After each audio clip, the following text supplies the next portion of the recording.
নমস্কার বন্ধুগণ, আজকে আমার ঘরে বোনের মেয়ে তারপরে দাদার ছেলে ওরা এসছে। এই যে তো এখন জাস্ট আসলো আর কি, আর ওদের বান্ধবী আর জাস্ট আসলো, এসেই খেতে বসে গেছে।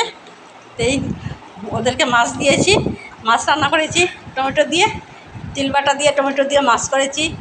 আর চিকেন আছে ওদের জন্য, ওরা চিকেন খেতে ভালোবাসে, তো তার জন্য চিকেন করেছি। আর আনারসের চাটনি করেছি। চিকেন নিয়ে আসলাম, দিয়ে দিচ্ছি, সব রেডি আছে। জাস্ট ওরা এখন চিকেন দিয়ে খেতে শুরু করছে। জানি না কীরকম হয়েছে, আসলে এখন চিকেনটা কমই রান্না করি। মেয়ে থাকলে হয়, মেয়ে না থাকলে আসলে ছেলেও তেমন ভালোবাসে না, আমরাও তেমন ভালোবাসি না। আর ওরা ভালোবাসে, তো তার জন্য আনা হয়েছে আর কি। বিশেষ করে ওই যে ও খেতে খুব ভালোবাসে, ও মুখটা লুকিয়ে রেখে দিয়েছে, ওকে সবাই দেখে নেবে, তার জন্য সুন্দর, তো তার জন্য নজর পড়ে যাবে। বুঝতে পারছেন, সবাই দেখে ফেলবে, তো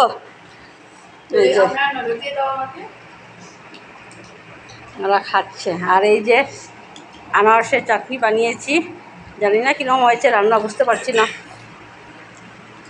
এত তাড়াহুড়া, সকালে ছেলে এনে দিয়ে গেল চিকেন, তাড়াহুড়া করে দিকে ছেলে চলে যাবে, তাড়াহুড়া করে রান্না। তো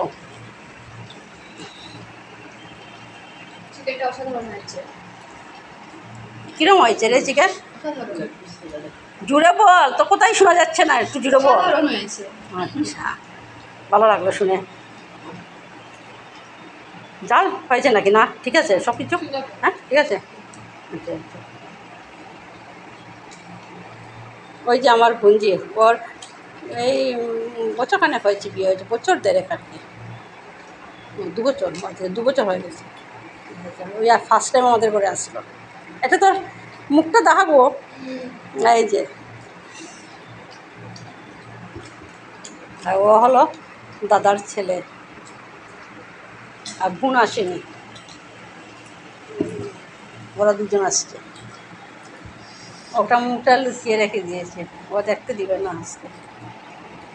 ওর আসলে সাজার খুব নজর, সাজতে খুব ভালোবাসে, তো সাজা হয়নি তার জন্য আর কি, ওরা সাজুগুজু করে সবাই সামনে আসবে। বন্ধুগণ, দুপুরে খাওয়ার পর আমরা সবাই উদারবন মা কাছাকান্তি কালীবাড়ি চলে গেলাম। এইখানে সব কিছু দেখলাম, খুব ভালো লাগলো, অনেক দিন পর গেলাম, তো ভীষণ ভালো লাগলো। তারপর মাকে প্রণাম করে চারদিক ঘুরে টুরে তারপর আমরা রিসোর্টে চলে আসলাম।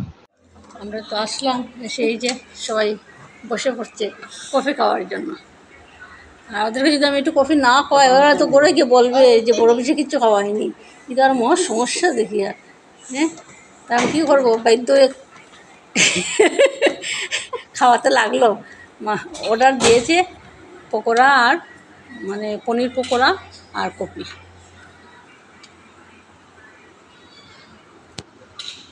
বুঝতে পারছেন, এই যে পনির পকোড়া আসলো 2 প্লেট, এই একটা, এই যে, আর এই যে কফি।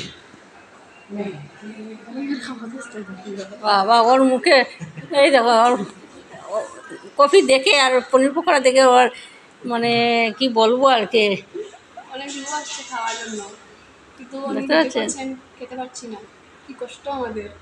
না আরম্ভ করো, হ্যাঁ পরে দেরি হয়ে যাবে, তাড়াতাড়ি করো। পনির পকোড়া খাচ্ছি টেস্টাতে।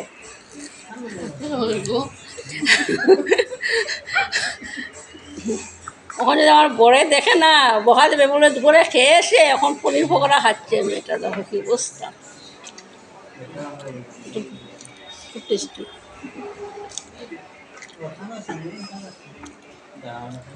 কফি কিরম হয়েছে বল? খাই নাই এখন, চিনি নেই, কইলে গেলে এই যে কফিটা দেখুন, অসাধারণ, অনেক স্বাদ হয়েছে। তাই আমি এখন খেয়ে দেখি কীরকম হয়েছে। এখানে খেয়ে টেয়ে একটু গল্প টল্প করে তারপর ঘরে চলে আসলাম। আর ওরা ভঞ্জি, ওরা হাইলাকান্দি চলে গেছে আর কি। আজকের জন্য এইটুকু। আপনারা ভালো থাকবেন, সুস্থ থাকবেন সবাই, আর সবসময় আমার পাশে থাকবেন, আমার ভিডিওটা দেখবেন, লাইক কমেন্ট করবেন। বাই।